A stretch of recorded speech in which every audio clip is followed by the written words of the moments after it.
Mano a mano, Palmeiras e Fluminense. Quadro novo no canal, hein? Primeiro confronto, Fábio e o Everton. Pra mim é um confronto até bem acirrado, porque o Everton é um goleiro de alto nível, talvez aqui no Brasil, mas que não tá numa boa fase. E o Fábio, pra mim, é um goleiro que vem destruindo, vem mostrando que a idade não para ele e que tá muito bem. Um goleiro muito subestimado. Pra mim, ponto do Fábio. Agora indo para os zagueiros, eu vou começar com Gustavo Gomes e Thiago Silva, que para mim é o confronto dos dois melhores zagueiros das equipes. E para mim, esse ponto aqui, mesmo com o Gustavo Gomes eu sendo palmeirense, gostando muito dele e achando ele um dos melhores zagueiros da América do Sul, ele ganharia de qualquer zagueiro do Fluminense se não fosse o Thiago Silva. Ponto do Thiago Silva. O próximo confronto é o Ignacio e o Mikael. Digamos que o Mikael não é nem o zagueiro titular nem o reserva do Palmeiras. O titular sendo o Murilo lesionado e o Bruno Fux suspenso sendo reserva. Eu acredito que o Mikael, por não estar jogando tanto, e o Ignacio ter feito um Mundial brilhante, esse ponto tem que ir pro Ignacio, sem sombra de dúvidas. Agora a gente vai para um confronto mais equilibrado, que seja o Freitas e o Giai. O Giai vem em boa fase, o Giai vem fazendo jogos muito bons e muito subestimado. Teve gente falando que o Giai jogou mal no Mundial de Clubes, totalmente contrário, na minha opinião. Teve aquele gol do Palmer, que pra mim o Giai marcou muito mal, mas não foi nem um pouco culpa dele naquele jogo. Foi muita culpa do Vanderlan ali e de outros jogadores. Pra mim, o Freitas, pra mim, é um dos melhores. Também é um zagueiro muito bom. Porém, a gente tá comparando um lateral com um zagueiro por causa de formação tática. E como terceiro zagueiro, o Freitas talvez seja melhor como zagueiro. Porém, pra mim, quem entregou mais nessa temporada na formação técnica específica, pra mim é o Giai, até porque o poder ofensivo dele é melhor. Agora a gente vai pro que eu tive que fazer a comparação aqui. Eu botei o Guga contra o Piquerez, até porque os dois meio que são laterais que jogam pela esquerda. E pra mim aqui é unânime Piquerez. Piquerez é o melhor lateral da América Esquerda da América do Sul atualmente, se não o melhor lateral em geral. Talvez ali brigando com o Wesley, mas o Piquerez é um absurdo de jogador, um dos melhores jogadores do Palmeiras no Mundial de Clubes. Agora vamos de Bernal. Agora eu vou para outra ala agora, que seria o René e o Felipe Anderson. E René e Felipe Anderson, pra mim, é um confronto meio lá e cá. O René não tá tão bem assim, ganhou a vaga mais ou menos agora, não tá sendo titular absoluto. Felipe Anderson também não vinha sendo titular absoluto, agora que eu sei do Estevão tá sendo. São dois jogadores que não estão em ótimas fases, que não estão em fases absolutas. O René não jogou mundial até que bem, mas não é aquele cara que é um grande lateral ou um grande meia. São jogadores muito diferentes. O René é um jogador mais defensivo e o Felipe Anderson é um jogador mais ofensivo. Mas por conta do esquema tático é esse o confronto. E sinceramente, o Felipe Anderson eu acho que não entregou tudo ainda que ele pode entregar pelo Palmeiras e tem mais potencial talvez e tá vindo jogando melhor agora com a posição que ele está.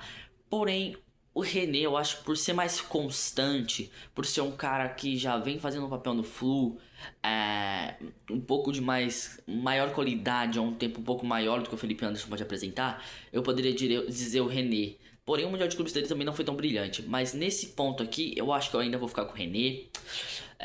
4-2 Flu. Isso, vamos para próximo. Agora eu vou pro meio de campo. Bernal e Lucas Evangelista. Lucas Evangelista, pra mim, fez um ótimo jogo contra o Galo no 3-2 com 2 gols de falta do Hulk. E eu acho que pro quesito dele tá vindo agora também, ser um jogador que é de banco, contra o Bernal, que também não é um jogador tão constante assim na equipe do Flu, em quesito jogar ali, é um jogador que surgiu mais agora, pode surgir mais agora também. O Lucas Evangelista, pra mim, ele vem pra suprir a falta do Rios. Ele não vai fazer o que o Rios faz, porém, ele é um cara que eu acho que tem mais a entregar do que o Bernal vem entregando pelo Fluminense. O Bernal não é nem um pouco jogador de destaque no setor que ele faz, que é o meio de campo. De longe, o Bernal talvez seja um dos jogadores que menos entrega pro Fluminense. Por isso, eu sei que eu não acompanho tanto o Fluminense, mas do que eu assisti do Fluminense, pra mim essa é a minha opinião. E o Lucas Evangelista, pra mim, ele tem muito a entregar. Jogou bem a maioria dos jogos que jogou pelo Palmeiras, se você analisar o jogo da Libertadores contra o Cerro Porteño, ele jogou bem. Pra mim é um jogador que faz bem a volância e sabe sair jogando. Ponto do Palmeiras, Lucas Evangelista. Agora, em quesito Martinelli e Aníbal Moreno. Aqui é um confronto muito equilibrado. O Martinelli sendo um jogador que ofensivamente pode entregar. bem e que defensivamente também não deixa tanto a entregar, mas eu acho que o Aníbal é melhor defensivamente do que o Martinelli, talvez pior ofensivamente, mas em qualidade com a bola nos pés, eu ainda prefiro o Aníbal, porque o Aníbal ele é um jogador muito subestimado no Palmeiras, principalmente porque o Rios vinha sendo titular ao lado geralmente do M, mas agora com essa vinda, esse deslanchado Aníbal que fez um mundial brilhante, um dos melhores jogadores do Palmeiras na minha opinião, ele talvez tenha ficado atrás só de Piquerez e de Rios nesse mundial. Ele é um jogador muito bom e que vem em uma ótima fase. É um jogador defensivamente absurdo. Por causa do edema, você já via faltar ele no Palmeiras. Até no jogo contra o Botafogo, você via faltar um pouco de qualidade. Até porque o M marcava bem, mas não fazia igual o Aníbal faz, distribuindo passes ótimos e sendo bom defensivamente. O Martinelli é um cara muito bom ofensivamente e que ajuda bastante o Flu, quesito posicional e quesito no chute. É um cara que apresenta sem perigo, mas eu acho que pra posição, ali pro quesito volante, eu prefiro ainda ficar com o Aníbal. Então aqui vai vir o empate 4-4. Eu fico com o Aníbal Moreno. Agora a gente indo para Facundo e Canóbio, aqui é um confronto muito equilibrado, o Canóbio sendo um cara bem subestimado do Flu, porém que eu acho que é muito bom, ele corre pelo campo inteiro, é um cara que não para muito quieto, e o Facundo é um cara que agora vem, depois da saída do Estevão pela sua ponta, jogando muito bem, entregando talvez tudo que ele poderia entregar se jogasse direito na sua posição. Que coisa que o Abel não deixaram jogar por causa do Estevão, que é um absurdo, né? Bom, se aqui fosse Estevão e Canóbio, obviamente eu já daria o ponto pro Estevão, até porque não tem muita comparação.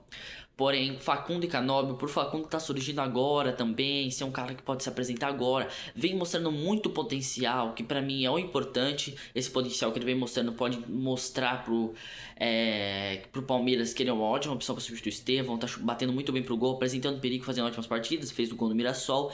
Porém, eu ainda acho que eu vou ficar com o Canóbio, porque o Canóbio é um jogador que se entrega muito, que às vezes deixa desejar em alguns pontos, mas o Facundo também não é um jogador muito bom. É um confronto bem equilibrado, mas eu vou ficar de Canóbio, porque o estilo do Canóbio de voltar e ser um jogador que corre muito me agrada um pouco mais, mesmo com o Facundo também fazendo isso.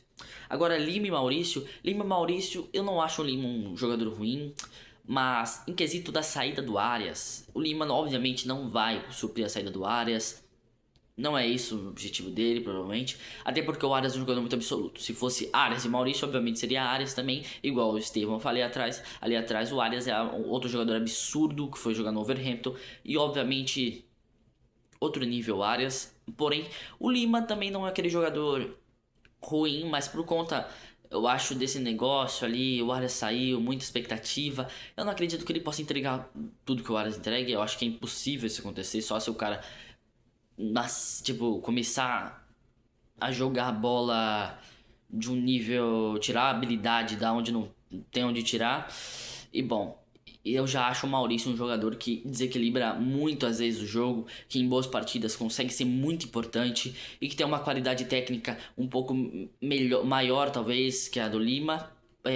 Mesmo sendo mais jovem, o Maurício ele consegue entregar mais, ele consegue agregar mais, às vezes Palmeiras vindo do banco ou sendo titular. O Maurício geralmente faz boas partidas e é um cara que faz muito gol, é um cara que é um dos artilheiros do Palmeiras, por isso esse ponto vai pro Maurício, 5-5.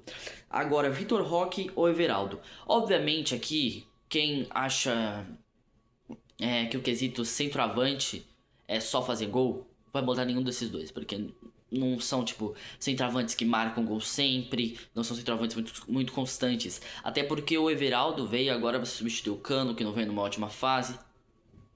Mas o Everaldo também não vem numa ótima fase, né? Vamos falar a verdade, o Everaldo, eu acho que ele seja um pouco mais... tenha mais um pouco de vigor físico do que o Cano e seja um jogador que possa aguentar mais o jogo. Porém, o Everaldo não faz o que o Vitor Roque joga. O que as pessoas não entendem é que o Vitor Roque joga do jeito que o Abel quer que ele jogue. Mesmo sem fazer gol, o Abel quer isso dele, que ele vá pra cima, que ele ameace, tenha intensidade. Porque o Abel gosta de jogar muito pelas pontas. E não necessariamente o centroavante precisa... Ele não necessita de um centroavante estrela. Até porque na época Abel você nunca vai ver um centroavante ali que você fala, nossa, aquele cara resolvia toda hora. Se o Abel tivesse um Valdívia, tivesse algum desses centroavantes que passou pelo Palmeiras e foram geniais, provavelmente ele usaria. Porém, o Abel sabe que as peças dele pela ponta, talvez e pelo meio, sejam as peças mais poderosas dele. E por isso ele sempre tenta usar as peças pela ponta e pelo meio. Porém, como o central ali às vezes não bate como o quesito fazer gol, o Vitor Roque faz tudo o que precisa fazer. Pra mim é um jogador genial. E pra mim esse ponto vai sim pro Vitor Roque, que corre mais, que entrega mais. E que mesmo que às vezes não tenha uma qualidade muito boa de chute ali, não seja aquela característica centroavante matador, aquele cara goleador, ele faz o papel dele pra mim dentro de campo, que é apoiar, que é a ponta, é fazer a ponta não ter que correr tanto, porque ele corre, ajuda na ponta, ajuda na outra, ajuda no meio, ajuda na distribuição. Fez um pivô bom contra o Galo, por acaso, e corre, faz pressão. Um gol saiu por conta da pressão dele. Eu acho que o Vitor Roque é um jogador que se entrega mais em campo e esse ponto vai pra ele. Agora, o último confronto é entre os treinadores Abel e Portaluppi. Renato Portaluppi pra mim é um treinador que me agrada muito, é muito subestimado pra mim, é um cara que é bom sim, não é só técnico de várzea, não é técnico de zoeira, não é técnico só de você é o cara, só de ficar incentivando e que não funciona tecnicamente. O Mundial mostrou isso, ele é um cara que tem muitas cartas na manga e que talvez possa estar ali no top 5, top 7 ali melhores treinadores do Brasil. Porém, a gente tá falando de Abel Ferreira, que vem aí 6, 5, 7 anos aí fazendo história no Palmeiras. Na minha opinião, é o maior técnico do Palmeiras, até porque eu não vi o Felipão. E para mim, as peças que o Abel teve não foram as peças mais maravilhosas do mundo. Não é aquele Cafu, aquele Rivaldo, aquele Marcos no gol. Não é aquelas peças que desbalançariam tanto. Porém, ele teve moleques da base, que nem o Endrick, que nem o Estevão, que ajudaram muito a desenvolver ali do time, sem contar o uso de peças como Veiga, como Rios agora nessa época mais recente. A gente teve muitos jogadores que na mão do Abel jogaram bem e que podem não ter ido para Europa, não jogar nível Europa, mas que foram ótimos jogadores aqui no Brasil e que conseguiram fazer o Palmeiras virar outro time, um time que veio dominando o futebol nesses últimos tempos e que tornou talvez hoje, obviamente hoje em dia o melhor paulista hoje em dia é o Palmeiras, sem sombra de dúvidas. Mesmo se tenha ganhado o Paulista, você não precisa ganhar do Paulista para ser o melhor paulista, é só você olhar na tabela. O Palmeiras veio com o Abel, veio desbalanceando muito o futebol brasileiro junto com o Flamengo. Porém, o Renato Portaluppi é um treinador muito bom, mas esse ponto não tem como não ir pro Abel. E é isso. Muito obrigado pelo vídeo. Se puderem seguir e se puderem deixar curtido, eu agradeceria muito. Valeu.